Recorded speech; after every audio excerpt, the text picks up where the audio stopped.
आज आरएनए का तीसरा लेक्चर है। पिछले 2 लेक्चर्स में हम लोगों ने एमआरएनए और टीआरएनए के बारे में पूरी जानकारी प्राप्त की थी। आज हम लोग कुछ और भी आरएनए के बारे में जानकारी प्राप्त करेंगे। जब अलग अलग प्रकार के आरएनए की बात होती है तो सवाल उठता है कि सेल में मतलब बहुत सारे काम छोटे छोटे आरएनए की जरूरत पड़ती है। एक जो होता है उसमें आता है एचएनआरएनए। उसको तो प्रिकर्सर ऑफ एमआरएनए भी कहा जाता है, इसलिए इसमें बहुत झंझट नहीं।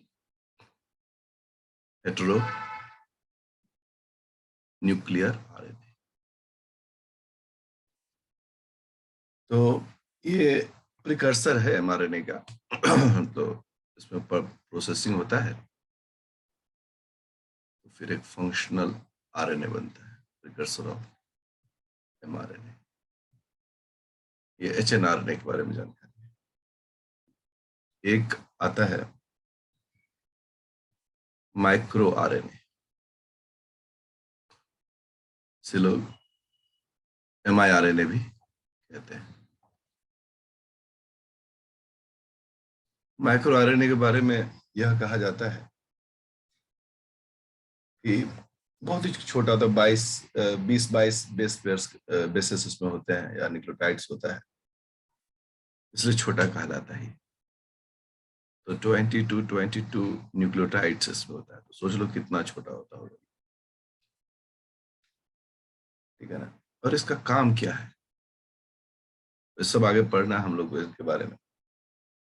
इनका काम है कि ये रेगुलेट करते हैं, दे रेगुलेट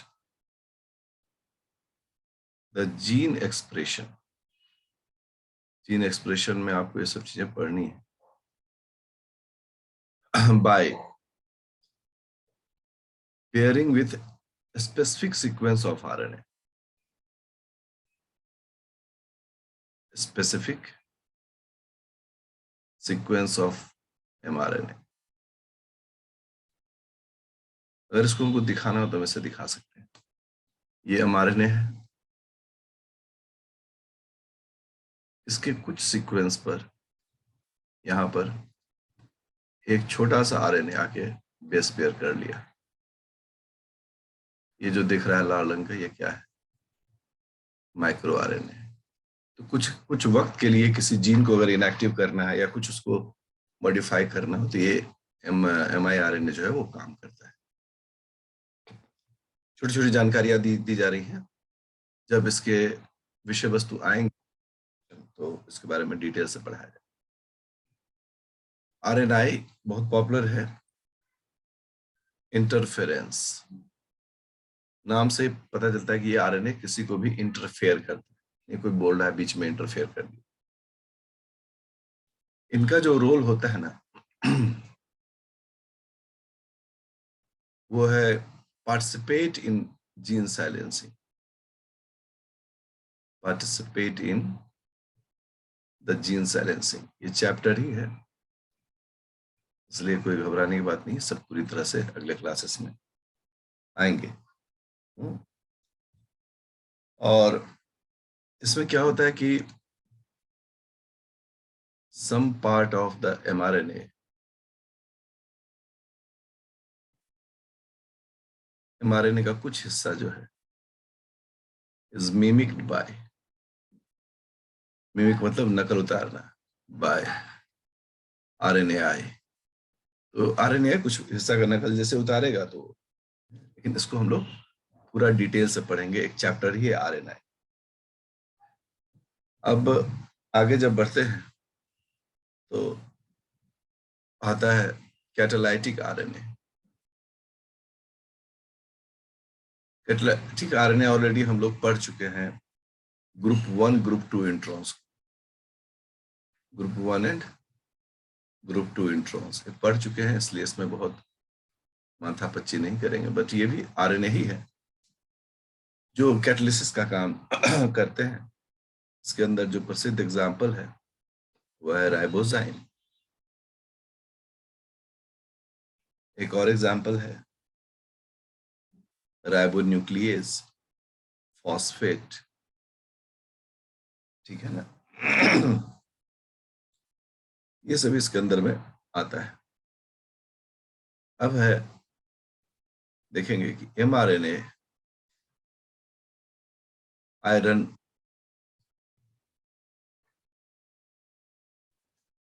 बोलोगे सर ये क्या, आप तो mRNA आयरन रिलेशनशिप भी करने लगेगा।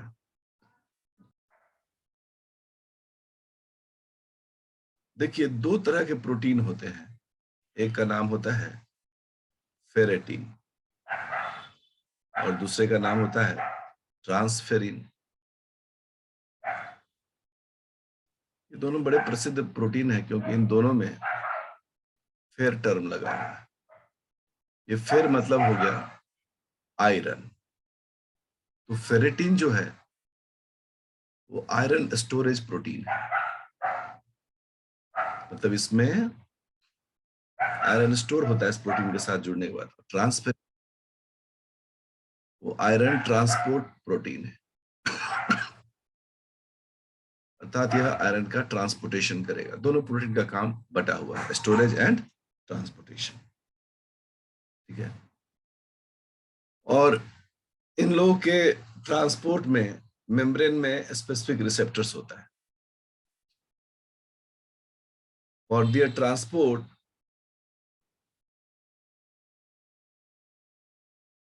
cell has specific receptors, specific receptors। इस संबंध में एक टॉपिक मैंने पढ़ाया है रिसेप्टर मेडिएटेड इंडोसाइटोसिस में। रिसेप्टर मेडिएटेड एंडोसाइटोसिस में मैंने एक टॉपिक पढ़ाया है, आप लोग उस वीडियो को निकाल कर एक बार रिवाइज कर सकते हैं। इसमें एलडीएल का ट्रांसपोर्ट फेरेटिन की मदद से होता है। तो इसका मतलब सेल में भी इसकी व्यवस्था बनी रहती है, इसको कैसे ट्रांसपोर्ट करना होता है, ठीक है। अब क्या है कि किसी भी सेल में दो स्टेट होगा। एक स्टेट है लो आयरन लेवल, जब आयरन लेवल कम, और एक है हाई आयरन लेवल, जब आयरन लेवल सेल में क्या हो, ज्यादा हो। तो जब सेल में आयरन लेवल कम हो तो सेल क्या चाहेगा, कहीं से मिल जाए, कहीं से आयरन मिल जाए, एकदम सीधा है। और अगर हाई आयरन लेवल है तो स्टोर कर ले, जितना सक्षम हो उतना स्टोर कर ले। बेसिक यही सोच है इसमें। अब क्या होता है, ठीक है ना। तो इसमें देखा गया क्या कि एक mRNA है ट्रांसफेरिन प्रोटीन का। अब हमको स्टोर करना है या कहीं से लाना है। अगर स्टोर करना है तो कौन से प्रोटीन का काम बढ़ेगा यहाँ पर, फेरेटिन का, तो वो स्टोर करता है। और कहीं से मिल जाए उस वक्त कौन से प्रोटीन का काम बढ़ता है, ट्रांसफेरिन का, क्योंकि ट्रांसफेरिन क्या करेगा, ले आकर प्रोटीन कहीं से भी आयरन इसको दे देगा। अब स्टेटस देखें कि जो मतलब जो mRNA है, अच्छे से सब देखेंगे,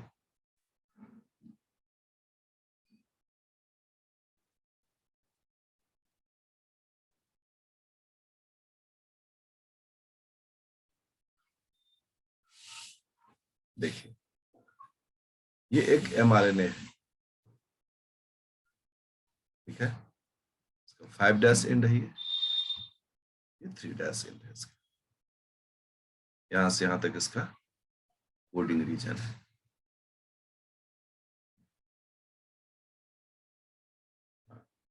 ये जो मैंने डार्क किया है वो है कोडिंग रीजन। अब यहाँ क्या दिख रहा है हमको, यहाँ एक हेयर पिन लूप दिख रहा है। ये जो है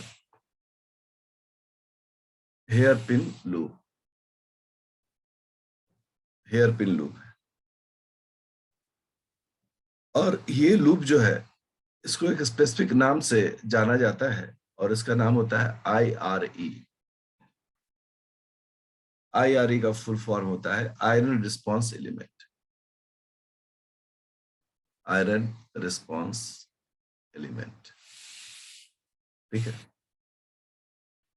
अब यहां क्या होता है कि जब सेल में आयरन की कमी होगी, केस 1 देखिए, when cellular level of iron is low, जब सेल में आयरन का स्तर कम हो। हाँ, टेढ़ा में लिख दिया था, नहीं चलो कोई बात नहीं। जब सेल में आयरन का लेवल कम हो तो क्या होगा? देखिए, फेरेटिन, फेरेटिन mRNA, मतलब ये mRNA किस प्रोटीन के लिए है? फेरेटिन के लिए। फेरेटिन mRNA इंक्लूड्स, क्या इंक्लूड करता है? A stem loop structure. इस स्टेम लूप स्ट्रक्चर को हम लोग क्या बोलते हैं? Hair pin. ये इसमें इसको क्या कहते हैं? स्टेम। इसको क्या कहते हैं? लूप, इसलिए इसको स्टेम लूप भी कहते हैं। जिसको क्या कहा जाता है? स्टेम लूप को इसको कहा जाता है आयरन रिस्पॉन्स एलिमेंट। और कहां पर ये जोड़ता है? At 5' end. यहाँ जोड़ा हुआ है, अब देखिए ग्रीन कलर का यहाँ बना हुआ है, तो इसको जोड़ा गया है इसमें। और अब अगला लाइन आता है क्या? ठीक है ना, ये जो IRS है, IRS, इससे एक प्रोटीन बाइंड करता है। सॉरी, IRS नहीं ना, IRE है। Iron response element is sensitive to IRE binding protein. यह प्रोटीन के लिए सेंसिटिव होता है। इसका नाम क्या होता है? IRE binding protein. Short form इसको बोलते हैं IREBP। ठीक है। अगर ये जुड़ गया, अगर ये जुड़ा तो ट्रांसलेशन जो प्रक्रिया है बंद हो जाएगा। रिजल्ट क्या होगा? अब सोचो। फेरेटिन mRNA में यह एक लूप स्टेम जुड़ गया यहां पर। अब इस लूप स्टेम से क्या होगा? एक प्रोटीन जो है वो आकर बाइंड कर गया। ये प्रोटीन हो गया जो रेड कलर का दिखा रहे हैं ना, ये क्या है? IRE binding protein. जैसे ये बाइंडिंग प्रोटीन इससे जुड़ जाएगा, इस पर कोई ट्रांसलेशन नहीं होगा। रिजल्ट क्या होगा? रिजल्ट ये होगा कि ferritin is not synthesised, ferritin बनेगा नहीं। देयरफॉर आयरन स्टोरेज जो है नहीं होगा। सेल में किस चीज की कमी है? आयरन की कमी है। सोचो तो, अगर हमारे घर में चावल की कमी है, खाना नहीं बन पा रहा है, तो क्या हम लोग चावल जो घर में उसको स्टोर करेंगे? उसको यूज करेंगे, बचा बचा कर ही तो उसको यूज करेंगे। अभी सेल में आयरन कम है, उस वक्त अगर फेरेटिन प्रोटीन बनना शुरू हो जाएगा तो रिजल्ट क्या होगा? ये बाकी भी जो आयरन है उसको अपने साथ क्या कर लेगा? ये जोड़ लेगा। मान लो कि ये हम बोले ये फेरेटिन प्रोटीन है, अभी सेल में फेरेटिन प्रोटीन बनना शुरू हो जाए। लॉजिक सोचना है, ये तो आयरन स्टोरिंग प्रोटीन है। ये क्या करेगा, अपने साथ आयरन को जोड़ लेगा। अब सेल में तो ऑलरेडी कमी है बाबा, तो पूरा खत्म ही हो जाएगा, इसलिए इस प्रोटीन को बनने से ही रोक देता है। अब फेरेटिन नहीं बनेगा, ये सभी आयरन फ्री रहेंगे। फ्री रहेंगे तो जिस काम के लिए यूज करना है उस काम के लिए यूज होगा, क्योंकि सेल आयरन नहीं बना सकता है, उसको इसी तरह की चीजों से अपनी जुगाड़ को करनी है, व्यवस्था करनी है। केस 2 ये कहता है when cellular iron level is high. करिए ना, अब तो स्टोर करना पड़ेगा, अब तो आपको बचाना होगा, स्टोर करना होगा, क्योंकि सेल में बहुत प्रोडक्शन हो रहा है आयरन का। ठीक है, तो रिजल्ट क्या होगा, तो रिजल्ट ये होगा कि 4 आयरन 4 सल्फर, ठीक है, ये 4 आयरन 4 सल्फर क्लस्टर ये डेवलप हो जाएगा किस पर, develops on iron response element, उस पर डेवलप हो जाएगा। एंड लूप बिकम्स फ्री, हम डायग्राम भी बना देंगे अभी। Loop becomes free, loop free हो गया। अब जब लूप ही फ्री हो जाएगा तो क्या उससे IRE BP जो है वो बाइंड कर पाएगा? Therefore IRE binding protein does not bind. अब जब ये बाइंड नहीं करेगा तो रिजल्ट क्या होगा, रिजल्ट ये होगा कि ट्रांसलेशन होगा। क्या बनेगा, फेरेटिन बनेगा, और फेरेटिन बनेगा तो क्या होगा, एक्स्ट्रा आयरन स्टोर होगा। ठीक है, अब ये फेरेटिन हो गया, ठीक है ना, और हम इसको थोड़ा सा ऐसा, और ये आयरन हो गया, ठीक है ना। फेरेटिन के साथ क्या बन गया, आयरन। और जैसे ऐसा हो जाएगा तो हम क्या कहेंगे, जो एक्स्ट्रा आयरन है, चूंकि सेल में बहुत सारा आयरन है तो स्टोर हो जाएगा। अब इसमें क्या होता है, देखिए कि अब ये जो आप देख रहे हैं एलिमेंट, जो पहले क्या था, हेयर पिन लूप था, वो लूप खत्म हो गया। क्यों खत्म हो गया, क्योंकि वहां पर 4 आयरन 4 सल्फर का क्लस्टर लग गया उसको।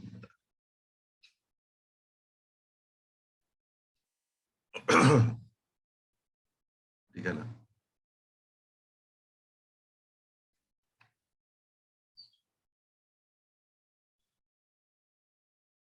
अब देखो लूप बन भी रहा है तो कहाँ बन रहा है, 3 डैश एंड पर।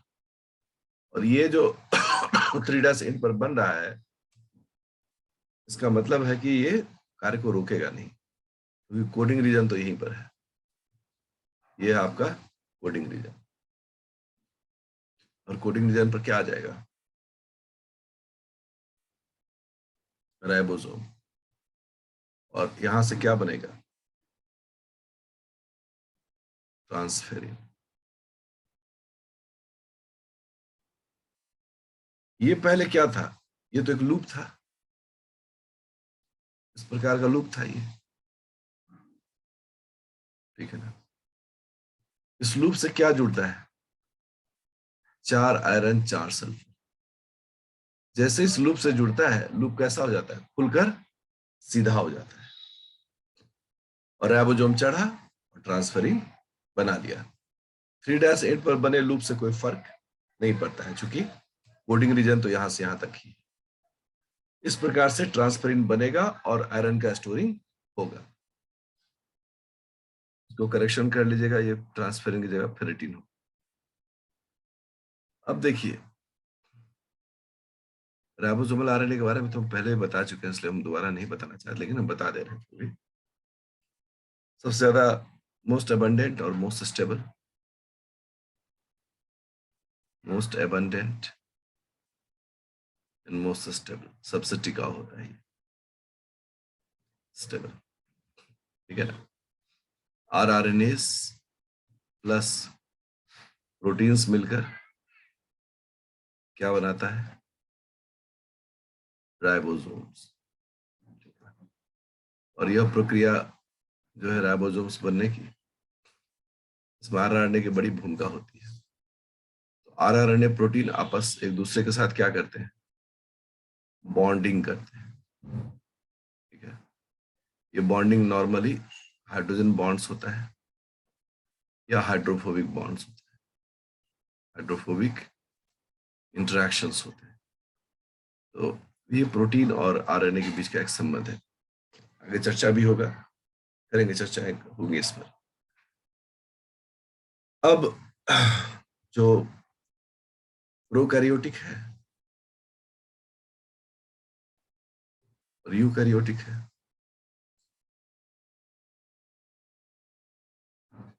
प्रोकैरियोटिक में हम लोग इकोलाई 70s, यूकैरियोट्स में हम लोग मैमल्स 80s टाइप राइबोसोम।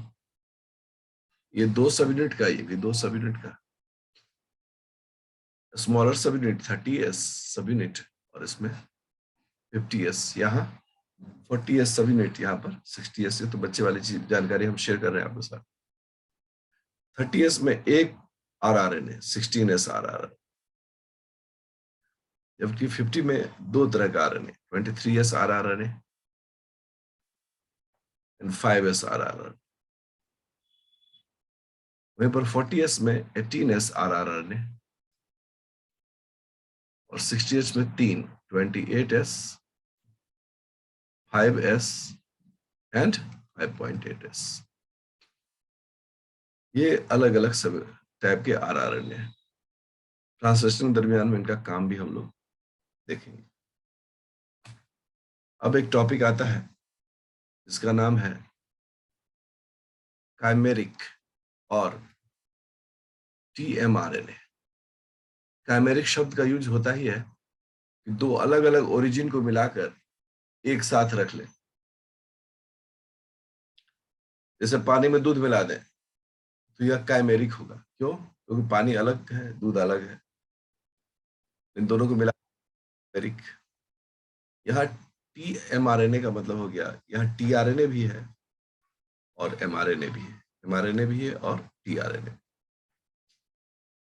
कभी ऐसा होता है, समटाइम्स, कभी कभी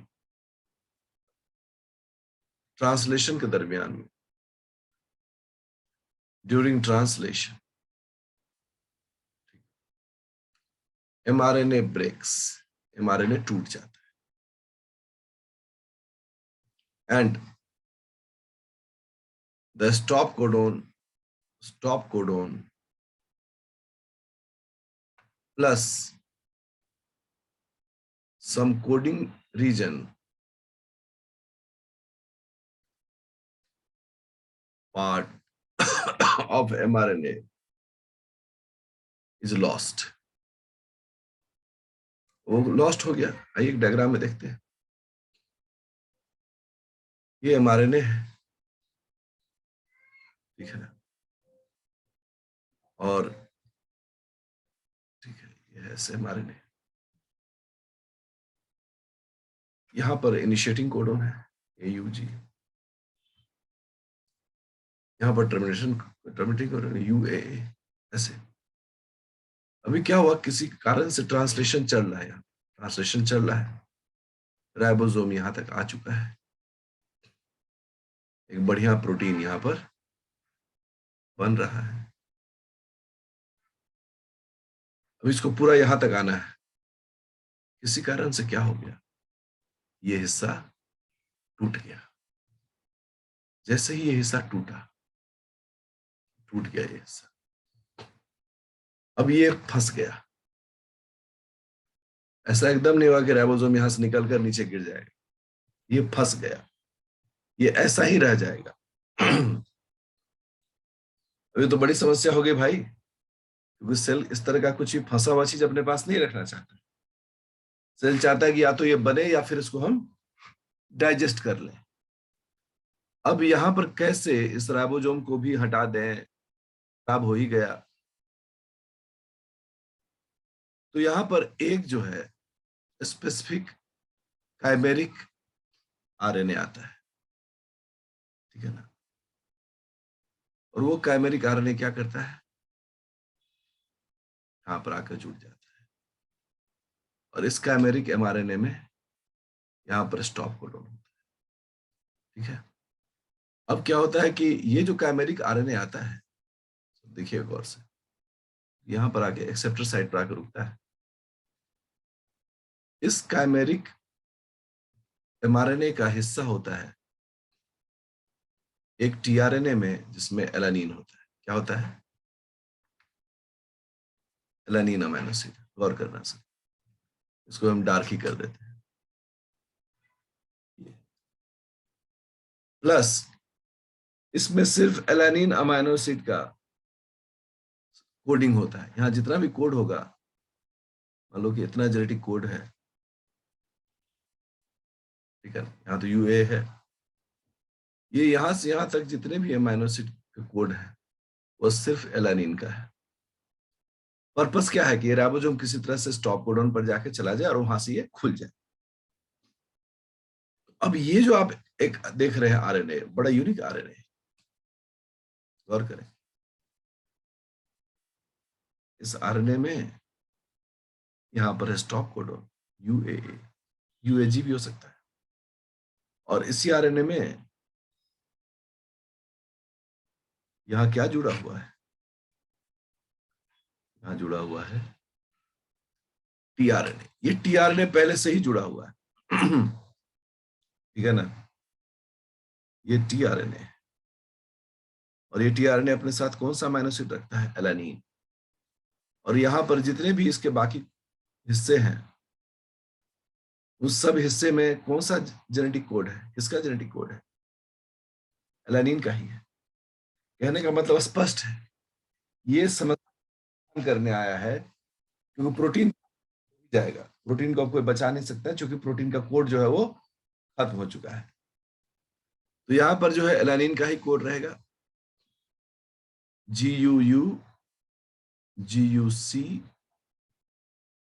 GUA, ऐसा करके है क्या? हम भी कंफ्यूज कर जाते हैं कभी कभी। नहीं नहीं, ये कोड नहीं है, ये कोड तो दूसरे वाला था।